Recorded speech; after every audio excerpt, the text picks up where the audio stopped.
Muy buenas noches a todos y gracias por la asistencia a estos eventos que organiza la Fundación Espacio y que nos permite el raro placer de hablar sobre arquitectura. En este caso, debo transmitir el pesar del doctor Galia, que hasta las 4 de la tarde estaba animado a venir, pero realmente está sufriendo de cambios de tensión que lo tienen bastante mal. Él se está dializando de hace 10 años, hecho que no quiere decir que no viva intensamente todos los días, el día a día, que se mantenga informado, que participe, que esté deseoso de diseñar viviendas, casas, proyectos y opinar sobre todo todas las cosas que están sucediendo en la ciudad y sobre todo en el urbanismo y en el sistema de parques nacionales.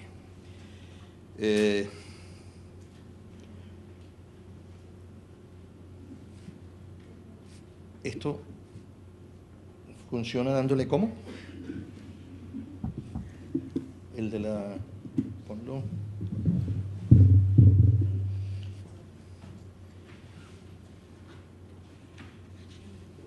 Quería empezar esta conversación que se va a convertir en un monólogo, explicándoles que ha sido modificada 3 veces el argumento y el tema de lo que íbamos a tratar por razones obvias. La intención mía era actuar de provocador, lanzándole preguntas al doctor Galia para que él fuera respondiendo y explicándonos un poco cómo realizó esa práctica profesional durante tantos años. El doctor Galia fue, como ya dijeron en la introducción, se graduó en el Uruguay, se graduó en el 45, realizó 2 años de posgrado, el 46 y el 47. En el Uruguay existe este premio que se da, que es el Carré, que se da al final del año de posgrado al mejor trabajo. Hizo 2 años y se ganó en 2 ocasiones consecutivas el premio. En el interín había concursado en un evento internacional que hubo en Perú, se ganó un primer premio y trabajó durante desde antes de haberse graduado hasta justo poco tiempo antes de emprender viajes hacia Venezuela en el Ministerio de Educación diseñando escuelas, tanto para la capital, para Montevideo, como para el interior de la República. José Miguel, me puedo llamarlo así, a veces me tengo que llamarlo el doctor Galia a cierta distancia, pero en otros momentos para mí es simplemente José Miguel, por afecto. Llegué a Venezuela un poco movido por el deseo de poder realizar arquitectura. La sociedad uruguaya en ese momento, estamos hablando finales de los años 40, estaba en cierta forma cristalizada y se hablaba de una Venezuela pujante, una Venezuela cambiante, donde todo estaba por hacerse. Estos eran los mensajes que recibía transmitidos por amigos uruguayos que habían viajado y regresaban un poco ya a cerrar puertas en el Uruguay e irse definitivamente a Venezuela. Hace un viaje larguísimo, en avión de esos que se hacían antes, parte de los trayectos los hace en barco y termina llegando en Caracas justo 2 días antes o después del Bogotazo. Hay convulsiones políticas, al poco tiempo dan el golpe militar que tumba a Gallego y se encuentra con un país un poquito diferente a lo que le habían planteado, pero evidentemente abierto a todas las posibilidades. Como persona movida, rápidamente se pone en contacto y conoce en las primeras 2 semanas a los 5 o 6 arquitectos que estaban vinculados con el Ministerio de Obras Públicas, Leopoldo Martínez Olavarría, Carlos Raúl Villanueva, 4 o 5 más que lo ubican y le dan trabajo. Empieza trabajando en una comisión de urbanismo. Tomás Sanabria lo invita a participar para hacer un plan de parques nacionales y metropolitanos, y en el interín recibe sus 3 primeras comisiones de uruguayos residenciados en Venezuela. El doctor Mosco, que le pide hacer una casa que construye, todavía existe la casa, y el otro caballero uruguayo es que le piden otra que es el Blanc, una residencia Blanc que está todavía en Altamira, queda muy mutilada, pero todavía está. Participa, como dijeron también en la introducción, en concursos, 2 concursos que son notables para la época. Uno fue el Ateneo de Valencia, en el cual Villanueva es uno de los jurados. Se gana el primer premio y está construido la obra, y hoy día sufre los avatares de convertirse en otra cosa que no sea el Ateneo o un centro cultural de otra especie, pero está bastante bien conservado. La otra, el segundo concurso en el cual participa y gana el primer premio, es un concurso que organiza Inocente Palacios, quien fue el urbanizador de Bellomonte. Bellomonte, los caraqueños estaban acostumbrados a vivir y habitar en lo que eran los terrenos sin pendiente, y un poco para estimular y hacer ver las posibilidades de construir en terrenos con pendientes, algunos de ellos pronunciadas, se abre este concurso y lo gana José Miguel. La casa nunca se construye, pero sirvió de propaganda para que la urbanización empezara a darse, y como ustedes saben, ahí está sufriendo algunos avatares de derrumbe, pero manteniéndose bastante en pie. En esa época él participa y entra en la Facultad de Arquitectura, ingresa por primera vez a la Escuela de Arquitectura como profesor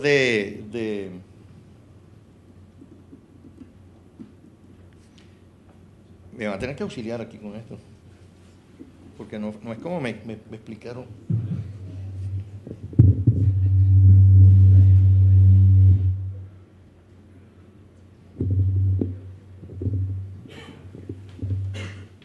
Este es el doctor Galia en la época en que se construyó uno de sus primeros proyectos, notables proyectos, que es el de la Torre Polar. La foto es sacada encima del techo del cuerpo bajo. En esta época Galia es corredor de carro, se gana varios premios de touring nacionales, incluso uno internacional, Colombia, Venezuela, premios así por el estilo. Y entre las cosas extrañas que uno puede imaginarse o no imaginarse de un personaje como este, es que fue propietario de 4 Ferraris, entre ellos 2 Testarrosas, o sea que se dedicó verdaderamente con profesión en ese momento tal. Se dedica. En esta fotografía está con Gustavo Guinán.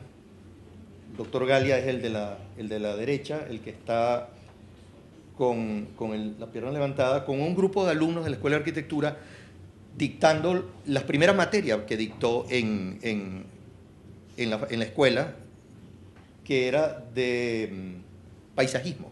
O sea, él empieza introduciéndose en la escuela como profesor de paisajismo. Vemos la vestimenta de los alumnos, de chaqueta, como suele ser ahora también, y el doctor Guinán con su hermosa figura. Esta es una ya cuando está culminando los 35 años en la facultad, largos años de docencia en la facultad, en los cuales, entre otras cosas, fue miembro del Consejo de Facultad en 3 lapsos consecutivos, y lamentablemente para la facultad, en los momentos en que se lanzó como candidato a decano en la facultad, enfermó y tuvo que retirar su candidatura, y no fue. Esta es una de las famosas fotografías de José Miguel que salió en los catálogos de los signos habitables, una exposición que se organizó en el Museo de Bellas Artes, que tuvo bastante repercusión en la difusión de la obra de él. Este es Galia cumpliéndose la facultad 50 años de fundada. Se le hizo un homenaje a los 4 fundadores que viven, entre los cuales estaban ellos, y fue una velada o una semana, porque duró bastante tiempo el evento, en los cuales comentaban mucho sobre historias de lo que había sido la facultad. Alberto Sato, que produjo el libro en el año 2002 sobre la obra de José Miguel Galia, y la pareja, Martín Vegas y José Miguel Galia, unos años después de la constitución del grupo, que se constituye en 1951. Eran dos muchachos, 33 años uno y el otro 30. Momento en que recibe el doctorado honoris causa en la Facultad de Arquitectura, y nunca ha podido el doctor Galia desvincularse de las actividades de la facultad. Cada vez que es llamado a la facultad, el doctor Galia hace de tripas corazón y se va allá a la facultad. Este fue un evento que fue organizado, en el cual se proyectó un CD sobre la obra, que fue una iniciativa de la directora de la escuela, Paola Posani, donde lo filmaron,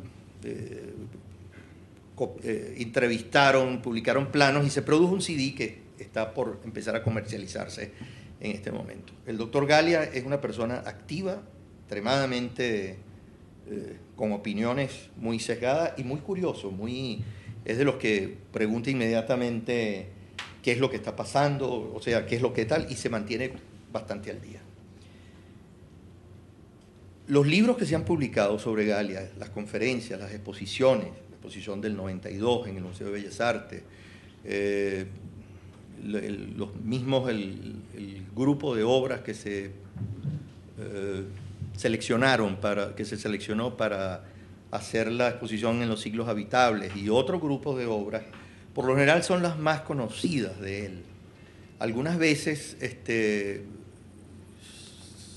se omite otras obras que yo he tratado de aquí recoger en lo que quería que fuese la conversación con él, y que va a tener que ser una especie de monólogo donde tendré que introducir algunos de los comentarios que él ha venido haciendo durante el momento. Las obras, le digo, algunas son conocidas, como esta, que es emblemática, hecha por José Miguel y Martín. José Miguel a los 34 años de edad y Martín Vegas a los 30, y que sufrió un cambio, una modificación con el tiempo, pero que es una obra significativa e importante. Antes de entrar a hablar sobre la obra en sí, siempre les voy a querer ubicar o de alguna manera hacer una referencia para que ustedes recuerden, los que puedan recordar, descubran, los que va a ser para descubrirlo, algunos edificios existentes en ese momento, para que puedan establecer comparación entre lo que se proyectó y lo que hizo, y tengan un contexto de lo que era Caracas en ese momento. Por supuesto, Caracas no tenía el 1.000.000 de habitantes en 1953. Ese año, por citarles simplemente algunas cosas, se inaugura el mercado Guaycaipuro. El doctor Willy Ossoff es el primer decano de la Facultad de Arquitectura. Se concluye la construcción del Centro Profesional del Este. La empresa norteamericana Intercontinental concluye el Hotel del Lago en Maracaibo. Se inaugura la autopista del Este. Traten de imaginarse hasta dónde llegaba Caracas, que la autopista llegaba escasamente hasta la Mercedes. Se termina también en diciembre de ese año el Hotel Tamanaco. Se inaugura el Banco Unión en Sabana Grande. Y rectoral se crea la Facultad de Arquitectura. El presidente de entonces, Marcos Pérez Jiménez, inaugura la autopista Caracas-La Guaira, y se funda Capuy. Y Don Hatch, arquitecto norteamericano que vino al país como un técnico de una empresa transnacional, diseña en Maracaibo el primer centro comercial del país.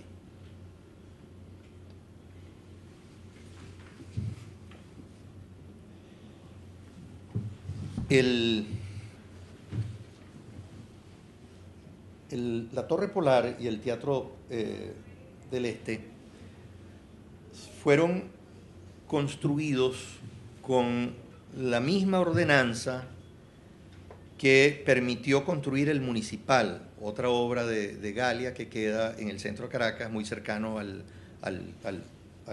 Teatro Municipal. Esa ordenanza permitía el 100% de ocupación en la base, en la planta baja, y recurría a dar tratamiento a las aceras. En este caso, el edificio fue proyectado e introducido en ingeniería municipal con la fachada este y oeste sólidas, cerradas, o sea, mampostería, poca penetración. Y en el proceso de construcción del edificio, ya terminada la estructura, aparece en Venezuela un representante de la fábrica Saint-Gobain, una fábrica belga de cristales y vidrios. Como buen vendedor, el señor convence a los jóvenes arquitectos que, ¿por qué 2 fachadas acristaladas? ¿Por qué no hacer las 4 fachadas acristaladas del edificio? Ellos se dejan convencer y el edificio pasa a ser uno de los primeros edificios en el mundo que tiene las 4 fachadas con lo que se ha llamado curtain wall. El Lever House se la pelea, unos dicen que fue unos meses antes terminado y el otro dice que unos meses después. Si le preguntamos al doctor Galia dirá que fue con toda seguridad. Fue un experimento, hay pequeñas variaciones entre las 4 fachadas, pero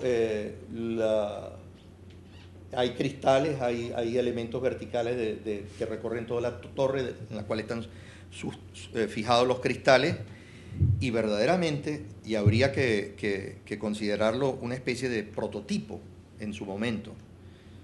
Les cuento que había pocos edificios en Caracas con estas características en ese momento, y una de las historias que más le gusta al doctor Galia es narrar es que inmediatamente se fue alquilada por algunas oficinas, fueron alquiladas con mucha celeridad por ingenieros y arquitectos que montaron sus oficinas muy notables ahí, disfrutaban del espacio y del edificio. Entre los cuentos que les puedo narrar, oído del doctor Galia, es por ejemplo que Tomás Sanabria está ubicado en el piso 16, en la esquina sur-oeste, y Tomás terminó fabricando una protección solar interna al edificio, o sea, no afuera, sino interna, él que es tan preocupado con los problemas climáticos, y dice que de esa manera logró sobrevivir el edificio. Sin embargo, otros, porque estaban las 4 o 5 oficinas más notables del país en ese momento, estaban en el edificio. Carlos Guinán, por ejemplo, un día que empezó a llover, llamó a José Miguel y le dije, José Miguel, está lloviendo aquí adentro. Y José Miguel le contestó, ¿y qué crees tú que está pasando aquí? Donde yo estoy. Un poco porque habían problemas de construcción, problemas de cerramiento y se empezaron a resolver. Uno de ellos, de los problemas, es la utilización de perfiles metálicos que tenían 12 metros de longitud y no se tocaban. Fue realmente un proyecto como experimental.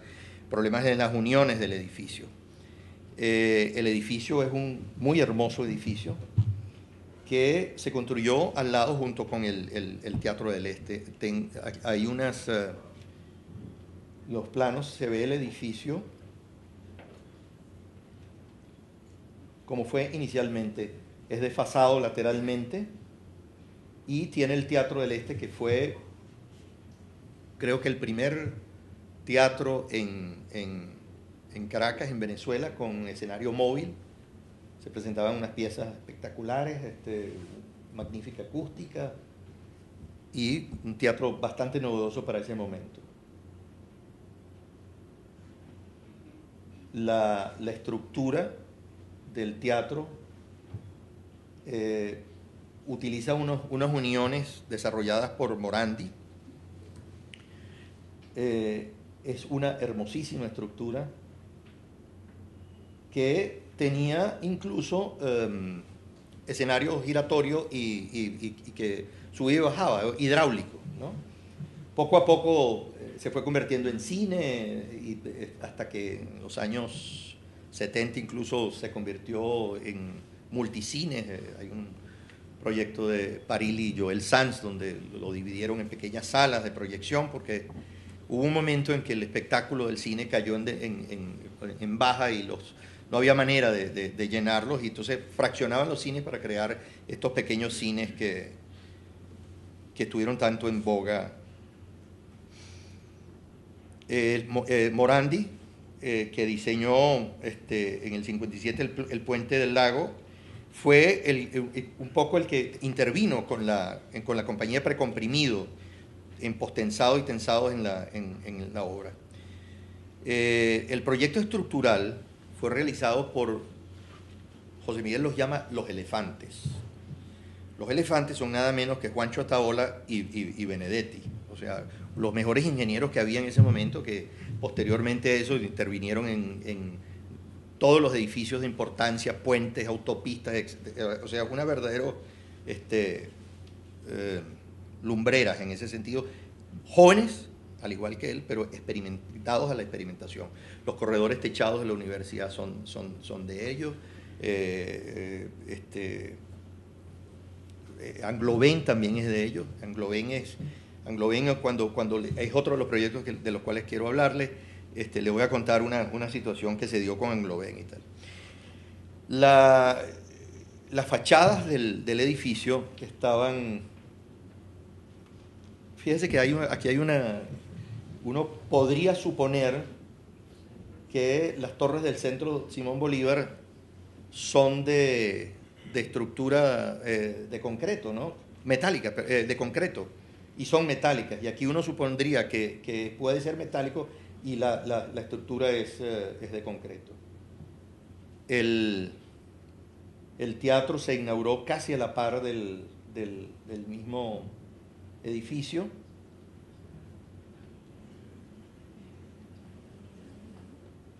Fíjense las diferencias de las fachadas, que sí tienen algunas diferencias ahí, algunos elementos que cerraban un poco más que los otros y protegían un poco de la insolación. La técnica constructora fue la empresa que realizó el edificio, que lo completó. Y empieza con este edificio, no, empieza antes, pero en este edificio empieza como a verse realizado la preocupación que tiene José Miguel que estaba en boga en ese momento, de integrar arte con el edificio. Carlos Bogen es la persona llamada a hacer, él hace la parte anterior del teatro. Habían unos elementos que José Miguel le gusta mucho tomarle el pelo a la gente, entonces eran unos elementos como agujas que estaban hechos en cobre, que eran unos elementos muy estilizados que recordaban a lo que había sido de Carlos González Bogen, que habían sido el elemento de una feria internacional que hubo en Londres. Eran unas piezas muy bellas, de 3 metros una, 3 metros 50 la otra y tal, y que una noche desaparecieron. O sea, yo me imagino que ya estaban empezando a perfilarse los procesadores de metal y simplemente se los llevaron por la cantidad de cobre que había en esas piezas. José Miguel, él los empezó a llamar, de ese momento los empezó a llamar los Sputnik, que dijo que no se los llevó nadie, sino habían ido al cielo a cumplir otras funciones. Hay paredes internas con acondicionamientos acústicos. Hay novedosos, el cine había sido perfectamente estudiado la inclinación del escenario y las visuales eran perfectas. Habían unas cámaras de luces arriba, lámparas. La verdad que era uno de los mejores, o creo que es uno de los mejores teatros que se ha construido en Venezuela. Lamentablemente fue canibalizado y hoy no lo conocemos como es, o no tendríamos la oportunidad de hacerlo. En el año siguiente, en 1954, que se construye el primer tramo de la Avenida Bolívar, que Juan Pedro Posani y Carlos Raúl Villanueva publican la revista A, aparece el primer número de la revista A, que se inaugura el Centro Simón Bolívar, diseñado por Cipriano Domínguez. Villanueva, Mijares, Brando y Hoffman proyectan el conjunto 2 de diciembre, que termina llamándose 23 de enero. Guido Bermúdez, Carlos Brando y Carlos Raúl Villanueva diseñan la unidad habitacional de Cotiza, la unidad residencial Altos de Cútira y las urbanizaciones Diego de Lozada, Lomas de Urdaneta y Lomas de Propatria. Malaucena diseña el Círculo de las Fuerzas Armadas.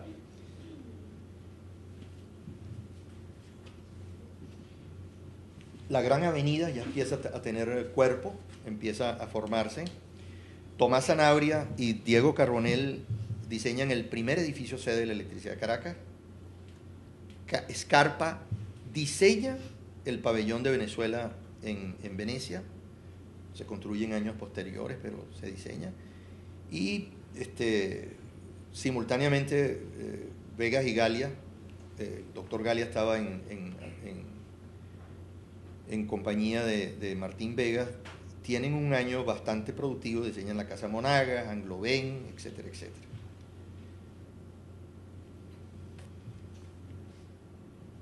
Este edificio, que es construido por la misma compañía que construyó el edificio Polar,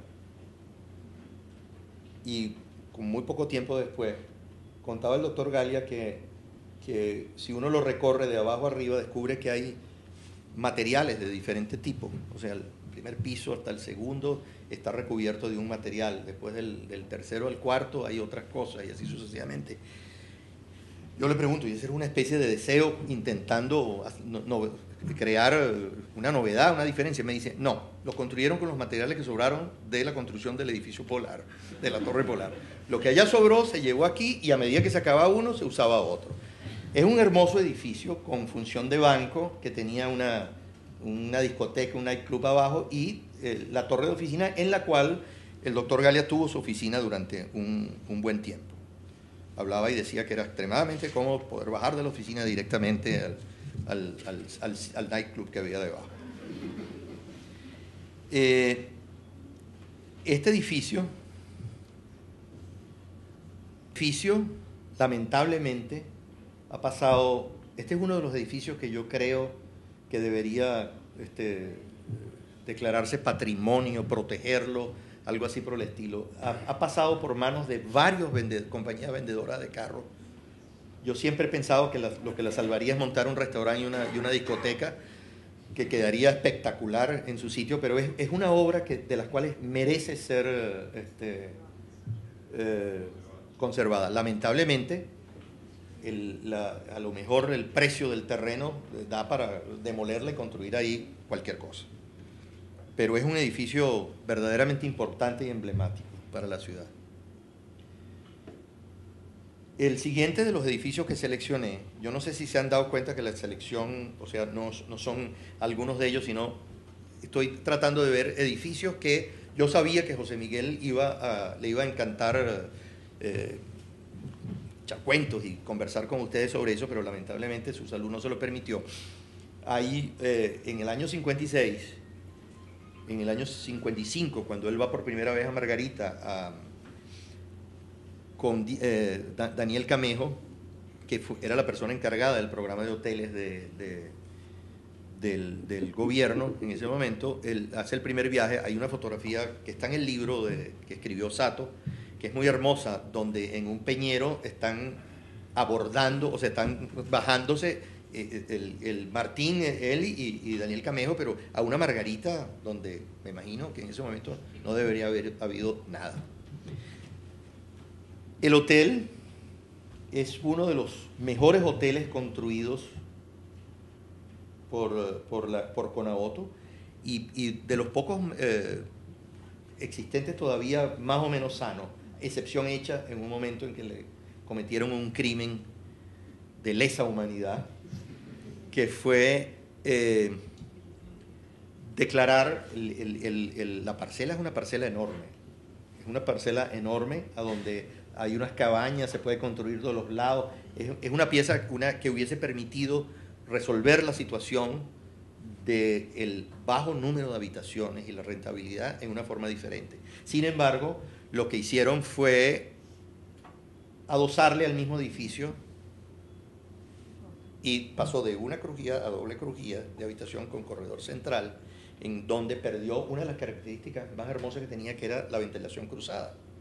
Claro, una operación hotelera con un número reducido de habitaciones no es rentable. Entonces, para poder hacerlo rentable, lo que hicieron fue eso, la duplicaron. ¿Qué sucedió? De ventilación cruzada pasó a aire acondicionado. Las habitaciones ahora huelen a humedad. Continúa teniendo problemas y esa obra, que era un hotel bastante digno, se malogró, pues se perdió.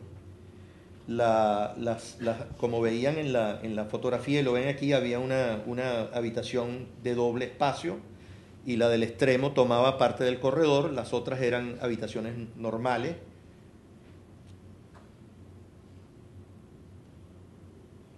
Entre este plano original y la versión construida hay una diferencia, se eliminó este cuerpo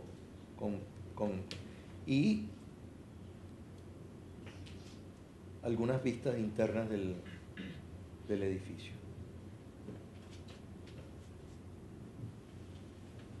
O sea, las ventilaciones eran perfectas, o sea, era un hotel a lo mejor sencillo, pero extremadamente bella. Voy a cometer una infidencia y voy a decir que la ampliación es de Julián Ferris.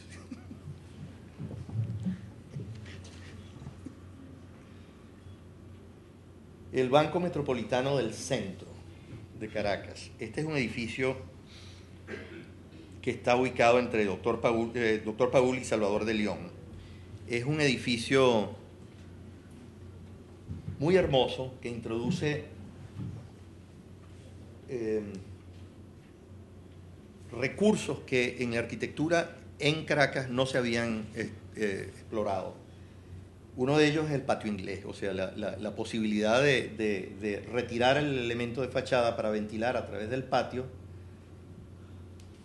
sótanos y convertirlos en otras cosas que no sean la medianera. O sea, tiene otra dificultad, que es que en la calle no es horizontal, sino que tiene una bajante hacia uno de los lados, lo que, según el doctor Galia, le permite a él intentar sacar mejor provecho de la ordenanza.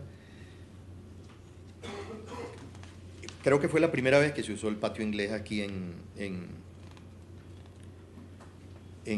esta cosa. El banco, y aquí viene una de estas milagrosas situaciones, el banco, que era un banco novedoso, arrojado en ese momento, nombró como controlador, o sea, como la contraparte de los arquitectos, a un ingeniero llamado Carlos Daboín. Resulta que Carlos Daboín fue una de las personas que mejor entendió el proyecto desde el inicio, y era el que daba las respuestas a la junta directiva. No, lo que están haciendo es esto y esto, hay que hacerlo porque es una maravilla y tal. Y terminó realizándose una obra y se estrechó entre Vegas y Galia y el ingeniero Daboín, una relación fantástica que se volvió a dar 20 años después, cuando se volvió a construir el Banco Metropolitano, pero en esta ocasión Les Habla Grande, donde ya desde que supieron que iban a hacer el trabajo, estaban preparados para hacer lo que les diera la gana. Y eso parece ser que fue lo que hicieron. El banco tiene esta planta, que es a través del patio inglés, se le accede al banco propiamente dicho, o se puede bajar. Tiene una bóveda en la parte de atrás, 3 escaleras internas de funcionamiento y una planta bastante sencilla, ¿no?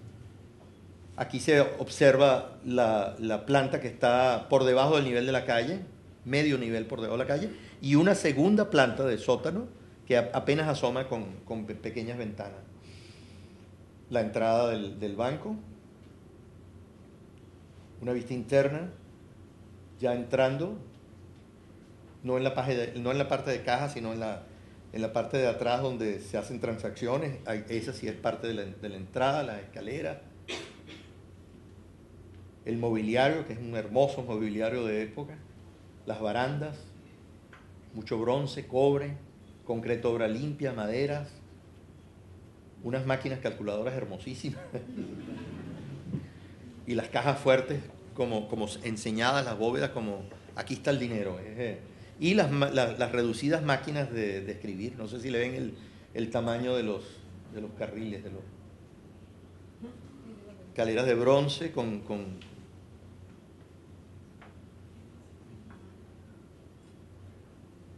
puntas y los juegos de techo, piezas. Es una obra bastante notable. El banco todavía existe. El banco no, el edificio. No sabría decir en qué estado se encuentra.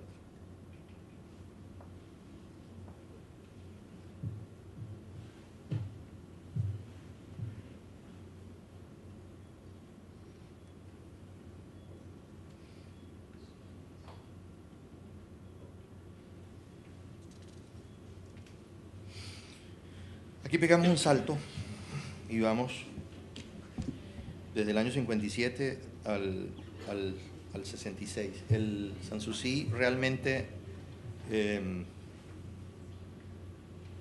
está construido, la primera etapa son estos 4 edificios que están de aquel lado, posteriormente se construyeron los otros en torno a ese bosque que había ahí, en el cual había una sola casa. Era un terreno hermoso y se conservó gran parte de la vegetación y del ambiente que existía en el sitio.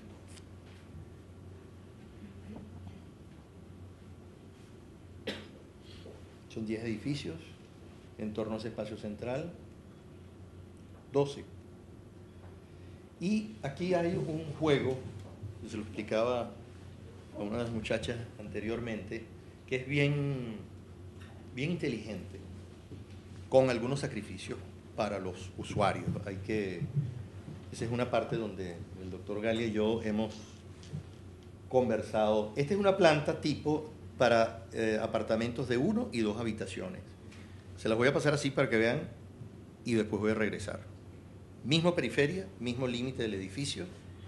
Esta tiene grupos de 1 y 2 habitaciones. Las 2 de 1 habitación están metidas en el centro, tienen un balcón, una habitación propiamente dicha y una sala anexa al comedor.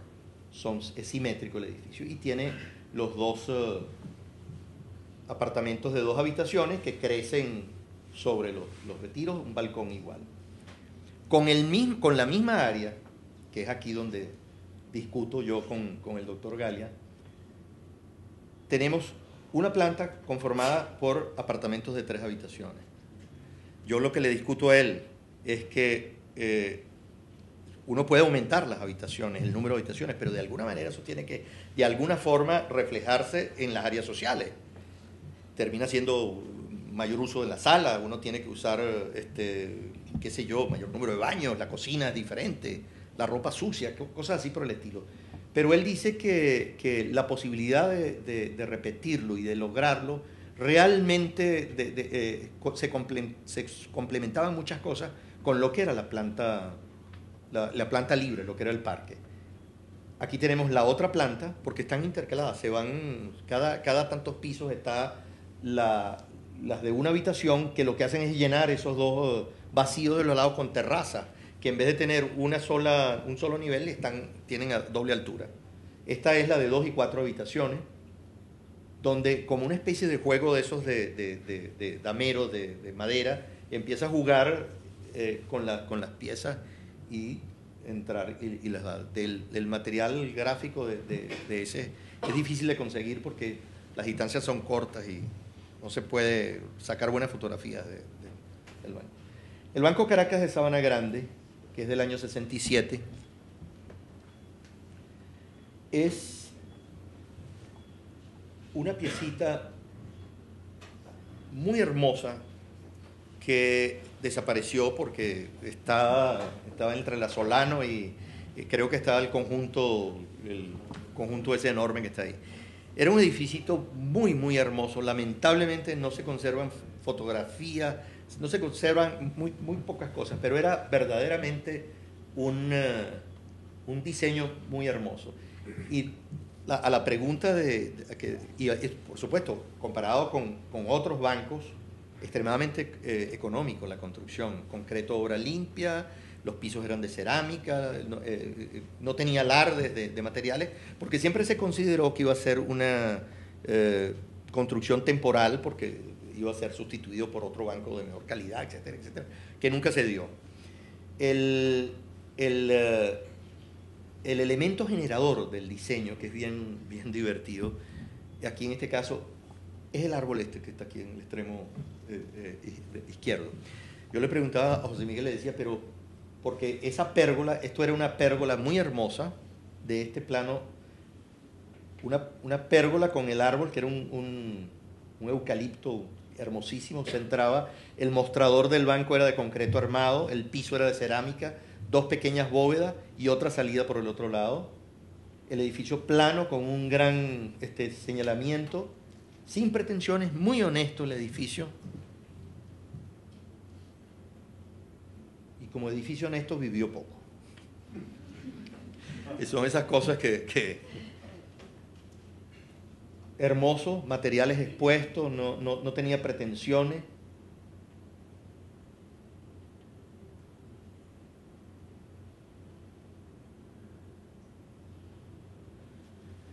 El Banco Metropolitano de Sabana Grande lo diseña él a los 57 años de edad. Es Matías Breuer, el arquitecto que lo acompaña en esta proeza. Vuelve otra vez a unirse con Carlos Davoín, con la misma persona con que habían diseñado la primera, 20 años después. Y el constructor, para fortuna de los dos, es un miembro de la Junta Directiva del banco, que inmediatamente entiende la empatía que hay entre Galia y su señor que iba a vigilar, que era el ingeniero Davoín. Se unen los tres y lograron un hermoso edificio de compleja geometría, en el cual, entre las cosas curiosas que hay, o que tiene el edificio, hay una parte, déjeme avanzarle y después regresamos. El edificio cumple 3 funciones. El edificio tiene una función comercial, la parte baja, el banco propiamente dicho, y una parte de oficinas o vivienda en la parte de arriba. Esas 3 funciones se unen y, como pueden haber observado en la planta, el punto de acceso al edificio es el más estrecho, o sea que complicaba muchísimo la... Entonces, en los pocos metros de entrada de la entrada del terreno se clarifican las circulaciones y se baja a la parte comercial, se sube a la parte de oficina o se entra lateralmente a la parte del banco. Tiene una geometría extremadamente interesante, hasta el extremo que los encofrados del edificio fueron realizados por un ingeniero y un topógrafo montados sobre el techo, porque cada uno de estos cajones va desplazándose 40 centímetros sobre el otro para poder lograr las distancias, y son pequeños, 60 por 60, 75 por 75. Entonces tenía que ser perfecta la ubicación de cada uno de los... Entonces me imagino el topógrafo montado arriba con el ingeniero tratando de simplemente plantear lo que eran los encofrados. El edificio es un edificio muy hermoso, un poco torturado por el sitio, porque parecía que él reclama más área para ser visto, y realmente entre la medianera es difícil.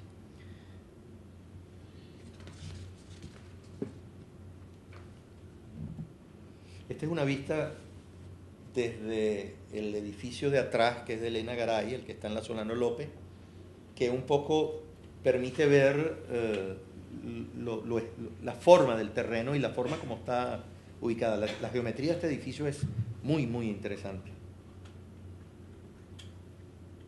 Concreto armado a la vista.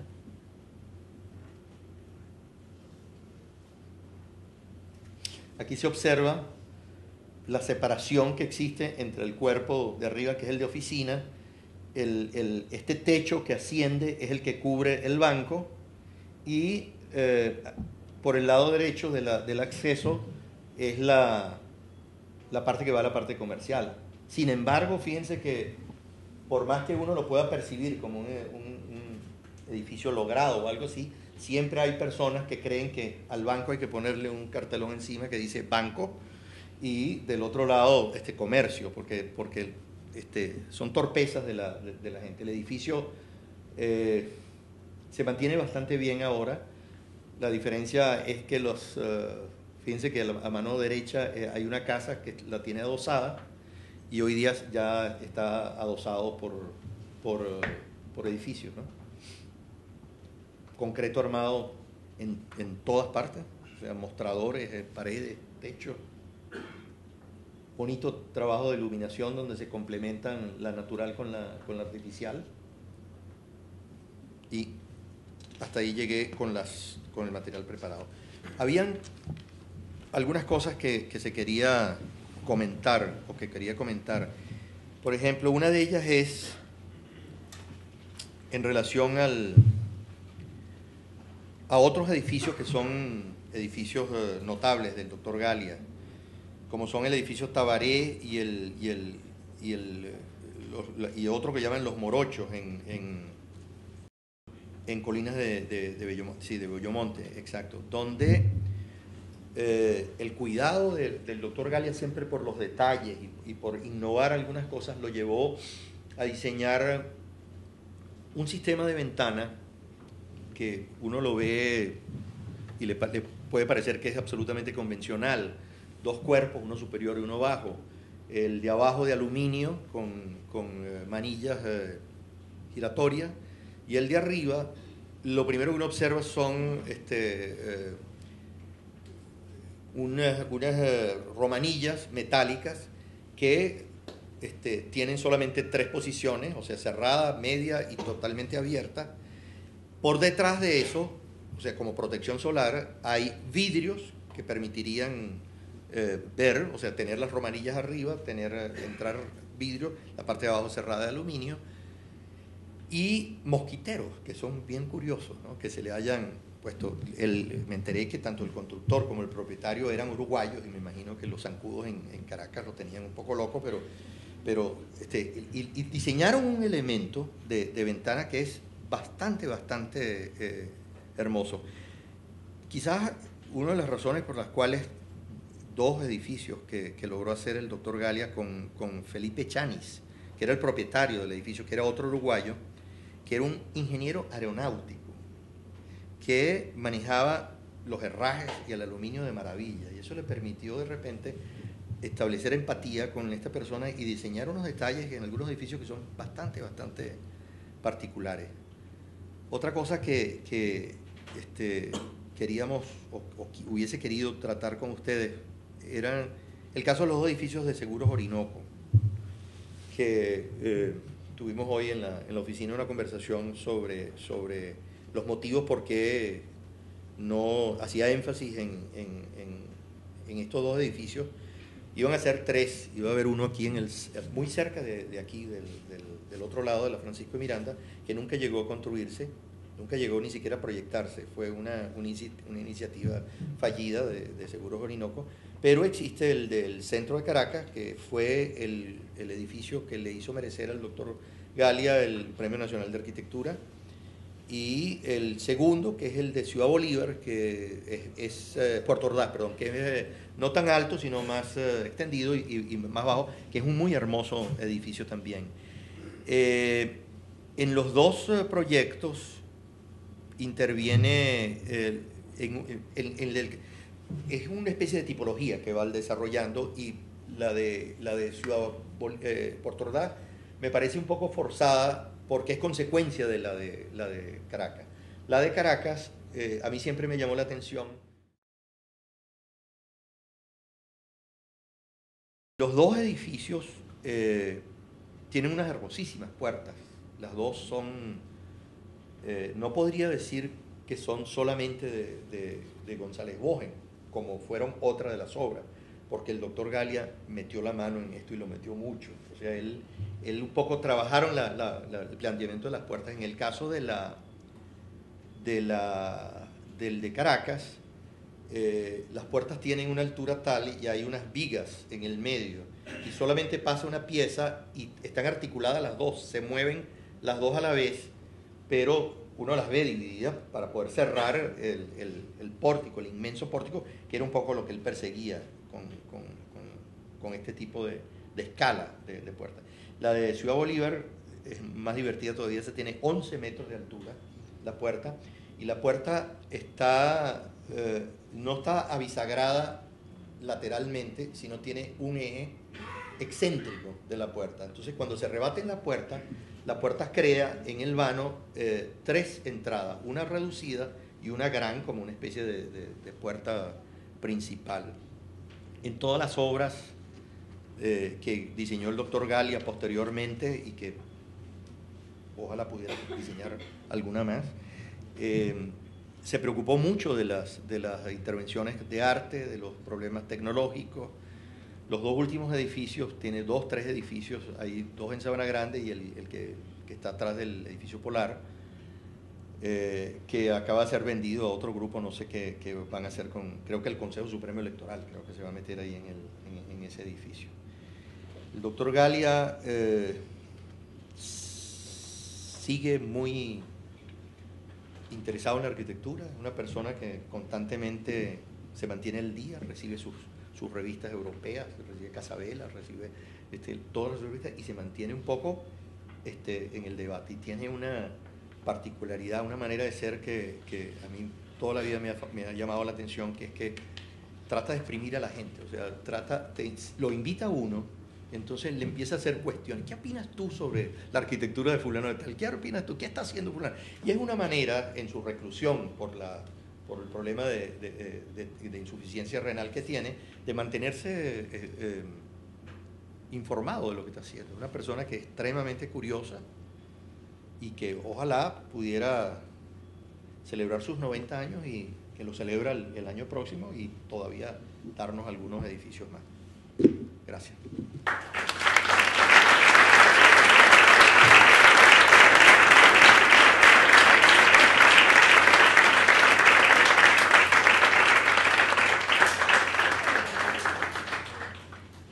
Creo que se estila responder algunas preguntas si alguien quiere precisiones o quiere algo que hacer. Diga usted. Querido amigo, ¿cómo está usted? Quería preguntar por qué no mencionó Caracas Teleport, que es un edificio muy polémico y que todavía está actual. Ese es el que compró, el que acaba de comprar, creo que el Consejo Nacional Electoral, creo, el CNE. Y no lo saqué, o sea, quizás porque no es uno de los favoritos míos. Aquí te puedo jugar con esas ópticas, pero Nicolás, mira, es un edificio interesante, novedoso, polémico. El doctor Galia tiene una manera de ser que es bien encomiable. Si uno pudiera en un solo mural hacer una lista, o sea, primero dividirla en años y después en la lista colocar los proyectos que iba realizando año a año, uno pudiera inferir de eso que ha habido como etapas muy claramente marcadas, pero también lo ha movido una especie de deseo de investigar, de indagar y tal cuanto, donde ha habido rupturas muy claras entre unas cosas y otras. Estoy mencionando 6, 7 obras de una persona que tiene Vegas y Galias construyó 20 obras, 22 obras entre ellos, en los números que tuvieron juntos. Y el doctor Galia, más de 80 en los años sucesivos, 80 de las que él reconoce, porque eso también es así. Ahora, en esa especie de colocarlas en un calendario, en año a año, las diferentes obras, hay etapas que son claras, pero definitivas. Y hay unas donde uno podría decir, por ejemplo, si uno se pone a analizar la obra de lo que en Venezuela llamamos propiedad horizontal del doctor Galia, uno pudiera inferir, opinar, que en algunos casos son repetitivas, en algunos casos hay abuso de algunos materiales, cosas así por el estilo, pero sin embargo, tengo entendido que producían un edificio en una semana, un proyecto en una semana. Producir un edificio en una semana implica tener un equipo profesional y un conocimiento de lo que se está haciendo bastante afinado.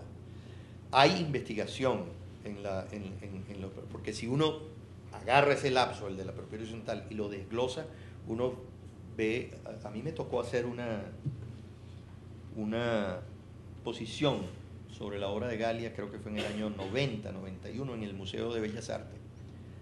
Y recuerdo que yo estaba tan interesado en la gama de plantas que había generado en propiedad horizontal el doctor Galia, que se me ocurrió hacer una especie de árbol, como un árbol genealógico, un árbol, donde tipificábamos los grupos como en L, en batería, en racimo, no sé qué, y hicimos una pared completa en el Museo de Bellas Artes, donde arriba estaban los títulos y abajo estaban las planticas, eran de este tamaño las planticas del edificio. Bueno, era una cosa admirable, o sea, por centímetros se rebate, se busca, y siempre los apartamentos son diferentes, siempre tienen notables ventajas, atributos, y en algunos casos no, porque como decía mi hijo, uno no inventa todos los lunes en la mañana el agua tibia, pues, o sea, es así. Ahora, los saltos que en algunos casos la gente se le atribuyen, en algunas veces se critica, como por ejemplo el Teleport, o un edificio que está en Sabana Grande, ¿perdón? El Princesa, ajá. O otros edificios que geométricamente son diferentes a lo que es ortogonal, es una búsqueda. Es una búsqueda de una persona no satisfecha con lo que estaba haciendo, que potencia la geometría y empieza a buscar otros caminos, prueba con materiales, con relaciones formales claras, tal. Pero es el producto de un arquitecto que ha llevado una obra, un trabajo durante tantos años y se conoce las cosas a la perfección. O sea, el que sabe que si lo rebato así, logro esto, que si hago esto, es así. O sea, desde el detalle hasta la misma concepción. Hay proyectos del doctor Galia que no se han construido, y algunos que lamentablemente se engavetaron, y otros que ya desaparecieron. Pues. O sea, yo recuerdo, empezando a estudiar arquitectura, que una vez me lo consigo y entonces, no sé, estaba como jovial y tal. Y le pregunto, ¿qué está celebrando? ¿Qué está de fiesta? Y me contestó algo así como que están empezando a demoler mis obras. Eso quiere decir que ya tengo tanto cúmulo de obras que ya llegué, que voy a tener que empezar a renovarme. Y efectivamente estaban tumbando unos edificios de él aquí en Sabana Grande y cosas así, de edificios que él sufre mucho por la Casa Monaga, que está toda canibalizada. Hay muchos edificios, los arquitectos tenemos que someternos a ese tipo de cosas. Hace minutos estábamos conversando con un amigo que me dice que abandonó un proyecto que estaba haciendo él porque ahora lo tiene el dueño. Entonces, hay esos problemas entre... El doctor Galia fue una persona, o es un proyectista extremadamente respetado y que ha hecho mucho las obras tal cual él las quería o las quiso. Por ejemplo, que no habla mal de la gente, no dice cosas. De repente dice cosas así como que el señor que coronó el edificio Polar con el arbolito ese y esa cosa, que él no sabe por qué no lo atropelló un autobús, cosas así por el estilo, pero porque siente que desmerece su edificio, que desmerece el edificio y que lo daña, ¿no? De la misma manera que la segunda parte, la ampliación, por llamarlo de alguna manera, del edificio Polar es de Martín solo, ¿no? Y Federico quizás también participó en eso, pero hay unas diferencias, que uno puede lamentar, como por ejemplo el que la decisión de hacer el edificio nuevo en vidrios termales que no permitan absorción de calor, llevaron a modificar la fachada del edificio viejo y lo pusieron negro, y perdió mucho de la estética que tenía de ese momento. Ahí yo me imagino que uno con el tiempo hablará de edificios de, mira, ahí hay un Miguchi, ahí hay un no sé qué cosa, un Gallia, cosas así por el estilo de los edificios. Y los edificios de José Miguel son edificios que en buena parte se han mantenido bastante bien, algunos de ellos. Enrique. Me interesaría, Enrique, que hicieras un comentario sobre la labor docente de Gallia, que entiendo que obviamente fue importante como fundador de la Escuela de Arquitectura y de la Facultad propiamente. José Miguel se incorporó al equipo de la Universidad Central, que estaba en la Escuela de Arquitectura, casi en el año 51, 52.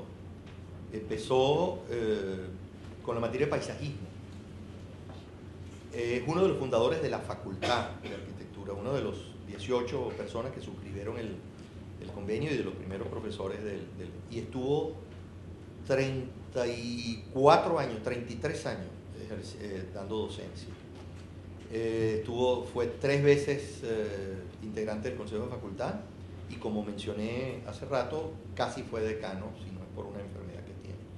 José Miguel era una persona como docente bien aguda. Era de ese tipo de profesor, que lamentablemente no lo son todos, o no lo somos todos, que no forza al estudiante a hacer la solución que el profesor plantea, sino que en las soluciones planteadas por los alumnos le busca las bondades y trata de hacerlos ver o descubrir por sí mismo los defectos que tiene y los errores, para que los vaya corrigiendo. Era una persona como corrector de trabajo bastante bueno, o sea, como eso. Eso hizo que en el año 69, cuando empezó ese movimiento que algunos llaman la renovación académica, donde algunos estudiantes, entre los cuales me encontraba yo, solicitábamos, buscábamos a gritos, pedíamos una docencia diferente porque estaba bastante acristalada, muy en manos de un tipo de profesor, arquitecto e ingeniero. Él fue una de las personas que nos abrió las puertas a un grupo de estudiantes que estábamos en conflicto con tanto las autoridades como los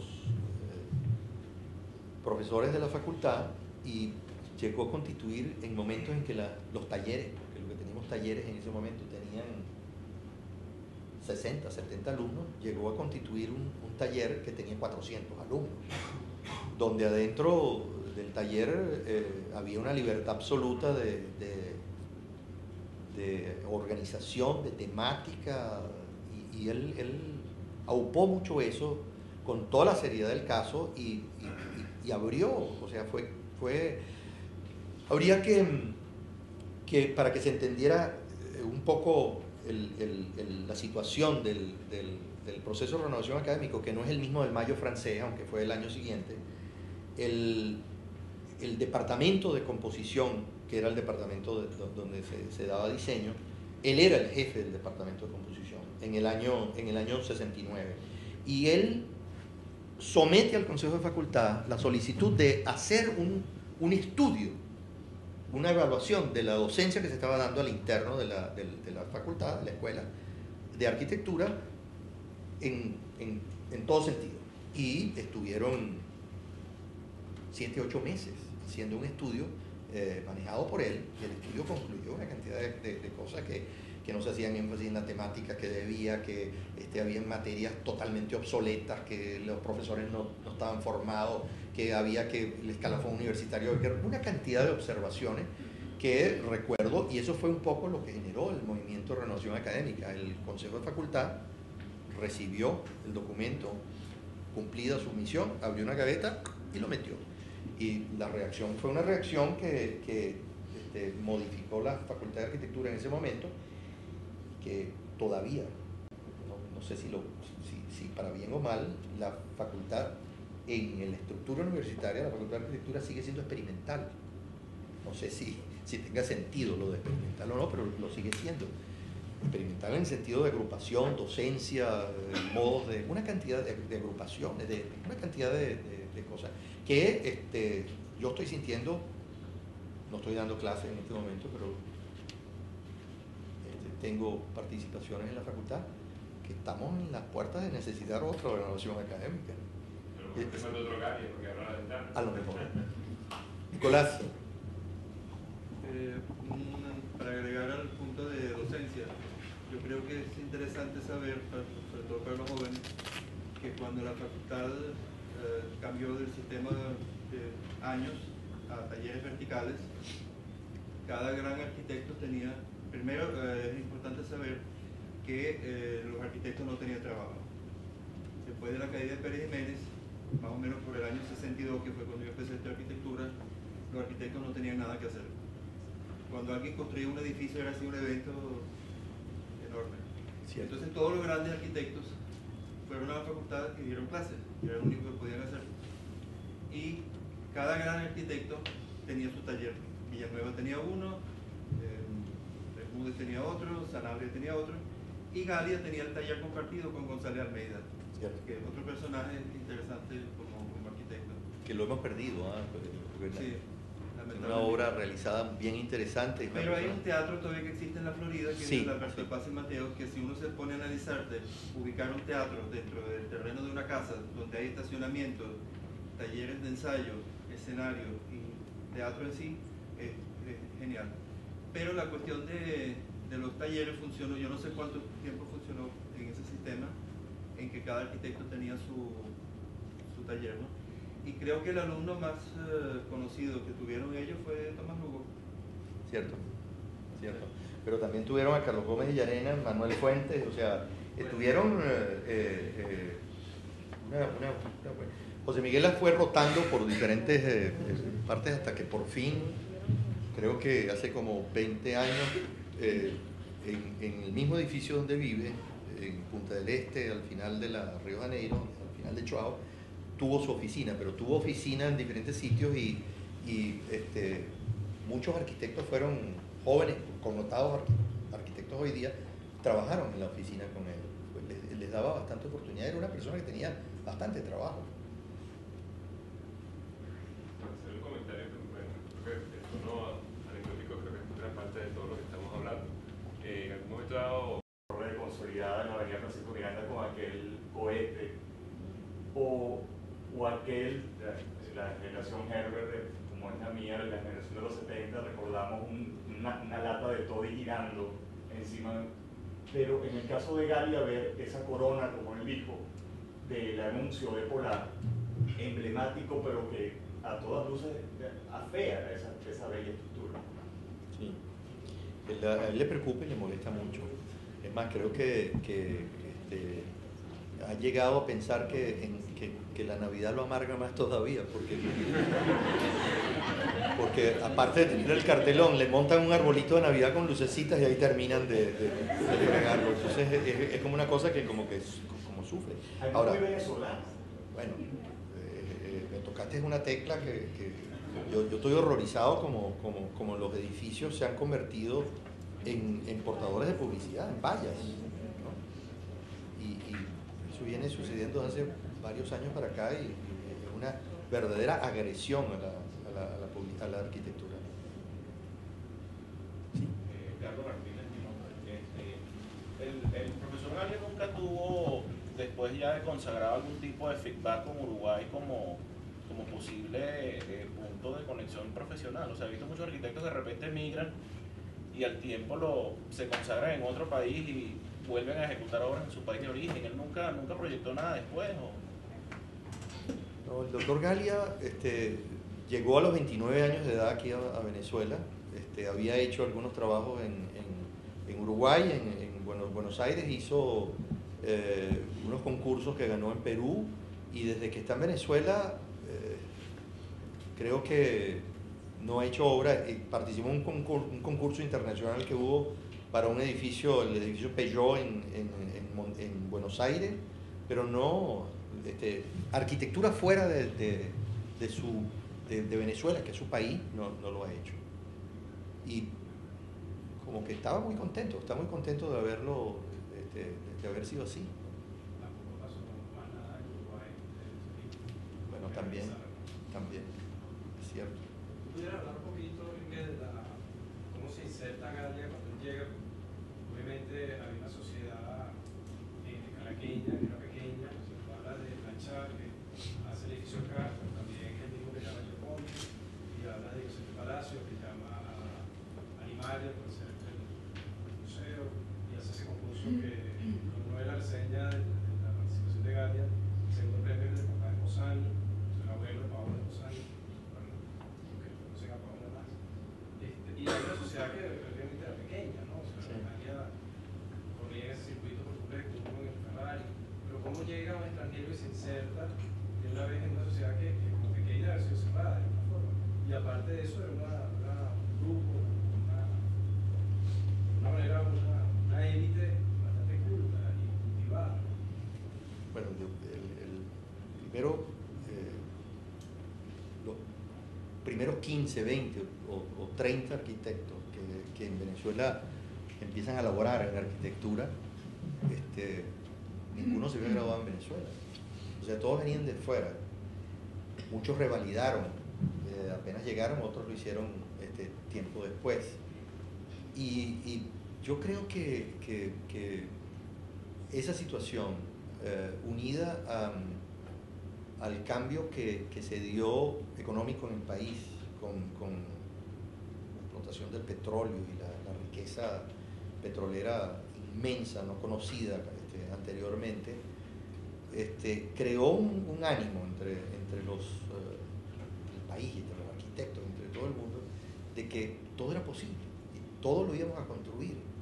El ánimo estaba muy alto y a mí me llama la atención que uno, hoy día prácticamente, la práctica profesional parece que se desarrollara en un callejón en Florencia. Todo el mundo va con un pequeño cuchillo y cuando pasa el colega, lo puñalea y sigue.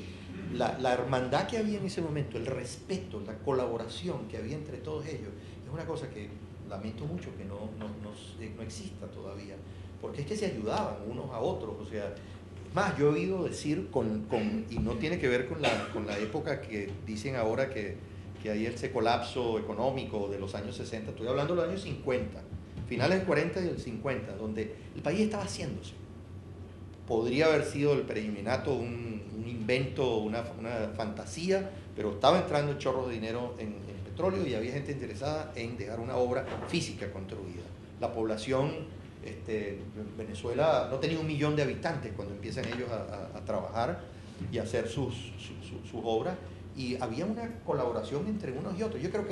Yo creo haber oído que se pasaban proyectos. No lo puedo hacer, hazlo tú y tal cual. Y de repente yo hice un paneo mínimo de los trabajos de Galia, porque pensaba, cuando estructuré las palabras que les he pronunciado a ustedes, que otro tiempo se lo iba a llevar el doctor Galia, que habla más lento, que en algunos casos se acuerda de cosas, hace unas conexiones bellísimas y empieza a contar unas cosas que lo hacen a uno feliz y tal, y pensaba que iba a ser así, pero el doctor Galia en ese momento, al igual que todos los demás, lograban hacer proyectos y se los daban uno a otro, y verdaderamente se colaboraban muchísimo. Ahora, eso fue cambiando evidentemente cuando cayó Pérez Jiménez. Ya el país empezó a crecer exponencialmente. La Facultad de Arquitectura empezó a producir las facultades, porque para ese momento existía ULA y existía Luz. Empezaron a egresar, a graduar una cantidad de arquitectos que el país no estaba todavía preparado para absorberlo a todo ello. Estaba el país por construirse. En los años 60, la construcción que se dio en Venezuela, sobre todo en perspectiva horizontal y en algunas obras de Estado para cultura, teatro, ciencia y tecnología, bueno, son notable. Afortunadamente tuvimos los recursos petroleros para construirlos y para hacerlo. Lamentablemente no, los tenemos todavía, y más todavía ahora, pero no los estamos empleando y no estamos manteniendo las obras, el edificio, nos estamos quedando atrás. Es un bache que de alguna manera habría que tratar de resolver. Ahora, esa fue una época muy hermosa. Yo todavía, los años 50, 40, una época de construcción impresionante y de arquitectos e ingenieros deseosos y arrojados de cumplir metas, de saltar cosas, de publicar. Fue una verdadera época que lamentablemente no nos tocó a nosotros, porque vinimos después y conseguimos otra situación totalmente diferente. Totalmente diferente. Todavía uno ve, afortunadamente, la cantidad de edificios proyectados y construidos por estas personas que de los años 40, 50 y parte de los 60, que están en pie, que llaman la atención. O sea, son notables obras de arquitectura. La arquitectura venezolana, no tengo ningún empacho en decirlo, es notable, es importante. José Miguel tuvo la fortuna o tiene la fortuna de haber vivido 40 años en todo ese lapso y proyectar todavía. Bueno, deben todos saber que Henry y yo somos socios en una oficina, y el doctor Gallia nos está invitando a proyectar una cosa con él, porque él quiere que nosotros nos metamos a... O sea, es una persona de una vitalidad increíble, ¿no?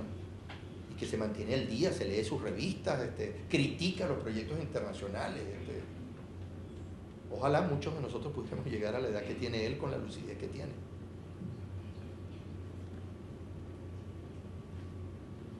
Sí, Vita.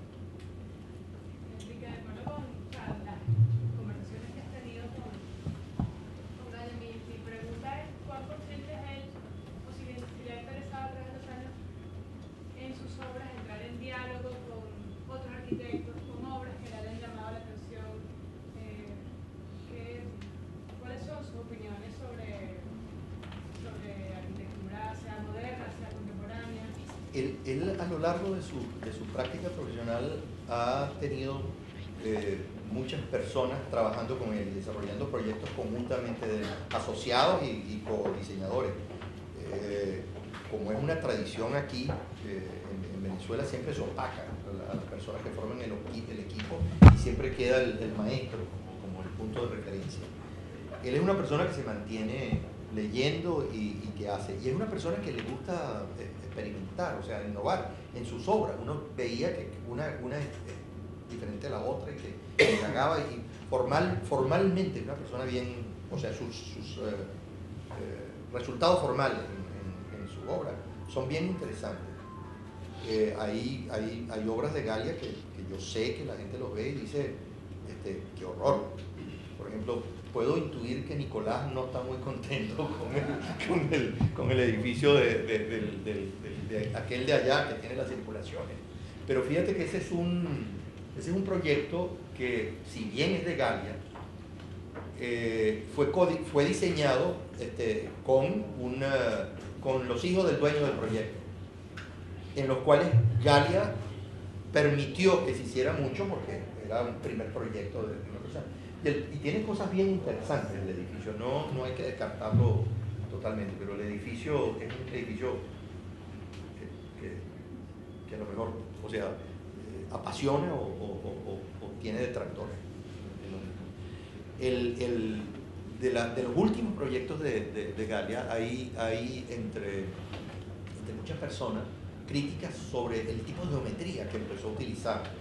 Por ejemplo, el que mencionaron, que queda ahí cerca de la calle de la línea no, Negrín, que es uno con techos inclinados y tal.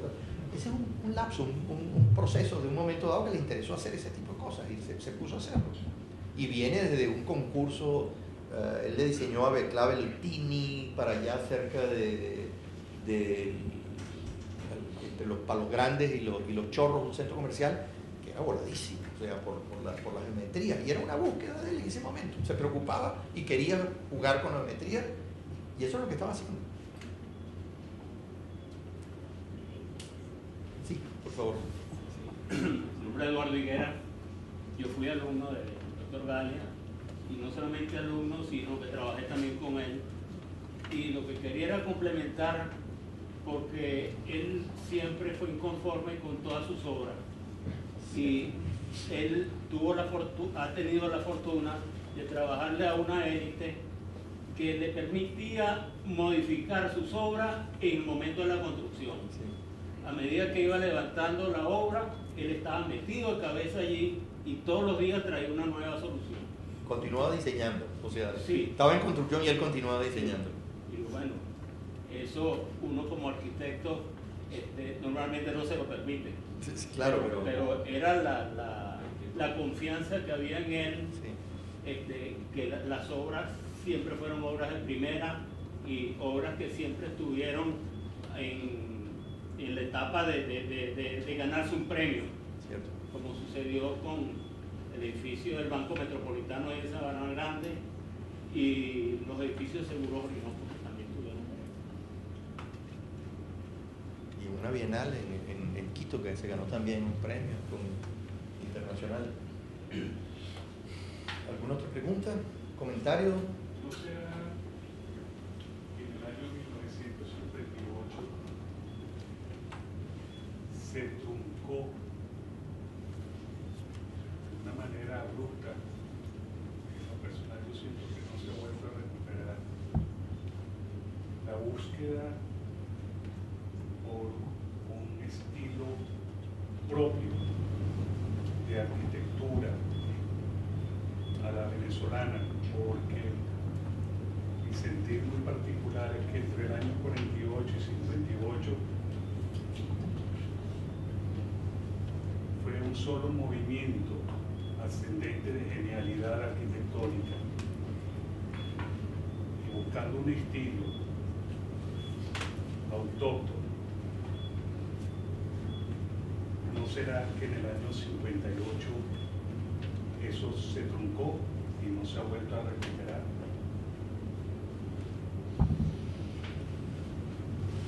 Es posible, pero no es un problema venezolano solamente. No, Nosotros, el caso venezolano, refiriéndonos al caso venezolano, nosotros, en cierta forma, no lo digo peyorativamente, pero muchas personas consideran que en cierta forma, y por favor no lo estoy diciendo en forma peyorativa, la historia de Venezuela empieza en 1935, es un poco lo que dice, ¿no? En 1935 el número de escuelas públicas que hay, de liceos, se pueden contar con una mano, las escuelas públicas con dos, y la recuperación del país que hacen el general López Contreras como presidente y después Medina Angarita, es notable porque verdaderamente transforman la infraestructura, no solamente escolar, sino ferroviaria, de carreteras, de edificios, de gobernaciones, tal cual. En ese momento, lamentablemente para Venezuela, el número de arquitectos que teníamos o de ingenieros calificados era muy poco. Y uno indaga en la historia y uno se da cuenta que muy pocos hicieron todo, mucho, una cosa notable. En los años 40 empieza a cambiar la situación, el auge petrolero es absolutamente evidente, y empezamos a, todavía, yo no sé si le voy a responder, pero entiendo que la pregunta tiene un sesgo por un lado. Todavía en los años 40 nosotros creíamos en una identidad nacional, se lo estoy colocando entre comillas, y estábamos tratando de hacer con pocos recursos que teníamos lo necesario, cumplir con nuestras necesidades, y pensábamos en un futuro promisor. Esa situación se cambió en los años 50 con la dictadura militar, la abundancia económica, entre comillas, que nos hizo perder, esta es una opinión personal, en cierta parte nuestra idiosincrasia. O sea, empezamos nosotros a pensar en obras de otra magnitud, en otro tipo de cosas, y la arquitectura nuestra se mantiene dando y satisfaciendo las necesidades nuestras casi los años 50, cuando verdaderamente, recuerdo que a comienzos de 60, finales de los 50, tanto Fruto como Tomás Sanabria, como algunos otros, empiezan a tratar de recuperar el camino perdido, el espacio o la trayectoria que ellos consideraban que era la correcta, y empiezan a aparecer esas casas vernáculas, las cosas sobadas, los techos y las cosas esas, como una especie de añoranza de que estábamos perdiendo algo que era evidentemente nuestro. El estilo internacional, la arquitectura internacional, las revistas y todo eso se había apoderado de nosotros, y lo que estábamos diseñando a veces no tenía nada que ver con lo que tenía, con nuestras necesidades o con lo que estábamos de hacer o lo que deberíamos haber tratado de hacer. Sin embargo, la arquitectura nuestra ha sido una arquitectura saludable, que ha tenido sus momentos, sus altibajos y sus momentos de gran producción intelectual importante. Yo soy admirador a ciegas de la obra de Carlos Raúl Villanueva, pero sin embargo, a veces me molesta hablar de él, porque él no es el único arquitecto que ha construido este país. Y con todo el mérito que tiene él, hay personas que han contribuido muchísimo a la arquitectura en este país y que continúan contribuyendo a la arquitectura del país. Hemos tenido altibajos, momentos de gloria, momentos como preguntó alguien ahorita, donde los arquitectos se volcaron todos hacia la academia porque no había trabajo en la calle. Y en esos reflujos ahora la gente milagrosamente consigue tiempo para hacer las dos cosas, a lo mejor porque no hay tantos proyectos como antes, pero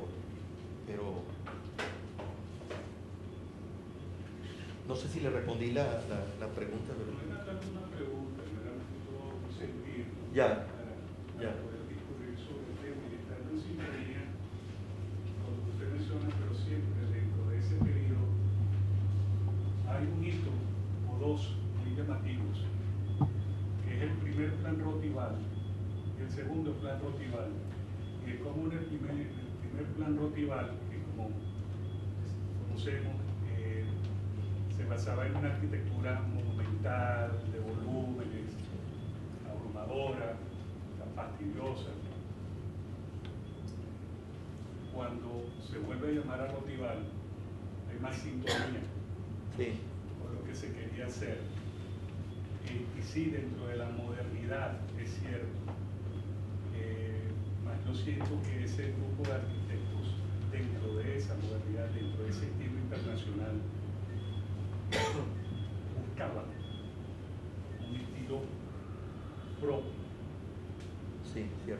para el país. Ese grupo, que obviamente luego contribuyó a la formación del grupo de arquitectos que hoy en día existe en Venezuela, ¿no? Pero yo creo que para mí eso marcó un hito, fue como rebelarse ante una propuesta que realmente era muy vieja, muy pesada, y era buscar algo diferente.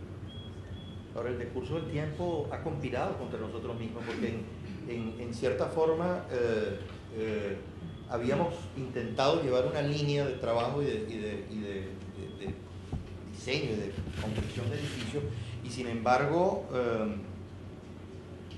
las revistas de arquitectura, las modas, los viajes, etcétera, nos dieron un panorama de edificación y de construcción que se está usando o que se estaba haciendo en otros países que tenían otra formación, otros procesos económicos, y que se concretaban en otro tipo de arquitectura, que nos empezaron a afectar a nosotros, y lo tomamos como modelo a hacer, desvirtuando esa cosa que en ese momento que usted menciona, que venía haciéndose como paso a paso, en Colinas de Bellomonte, exacto, donde el cuidado del doctor Galia siempre por los detalles y por innovar algunas cosas lo llevó a diseñar un sistema de ventana que uno lo ve y le puede parecer que es absolutamente convencional: dos cuerpos, uno superior y uno bajo, el de abajo de aluminio con manillas giratorias, y el de arriba,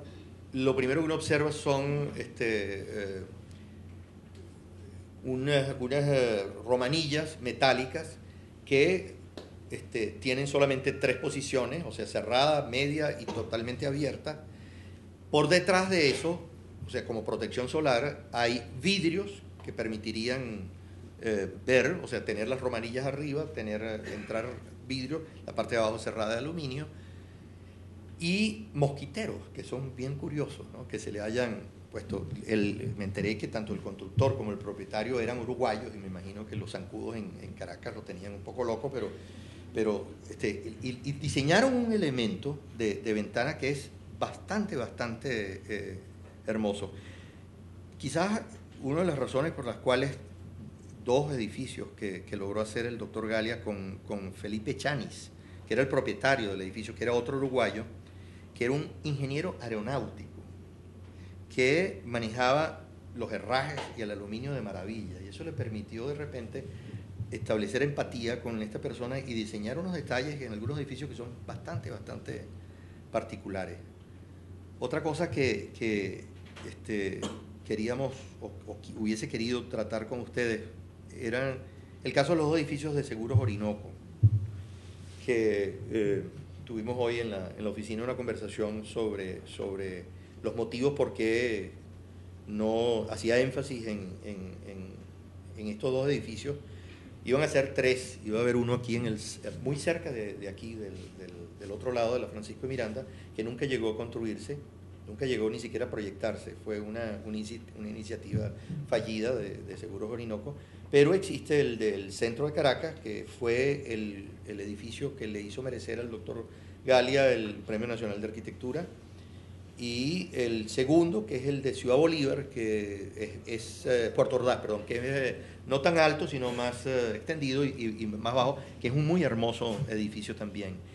En los 2 proyectos interviene, es una especie de tipología que va desarrollando, y la de Ciudad Puerto Ordaz me parece un poco forzada, porque es consecuencia de la de Caracas.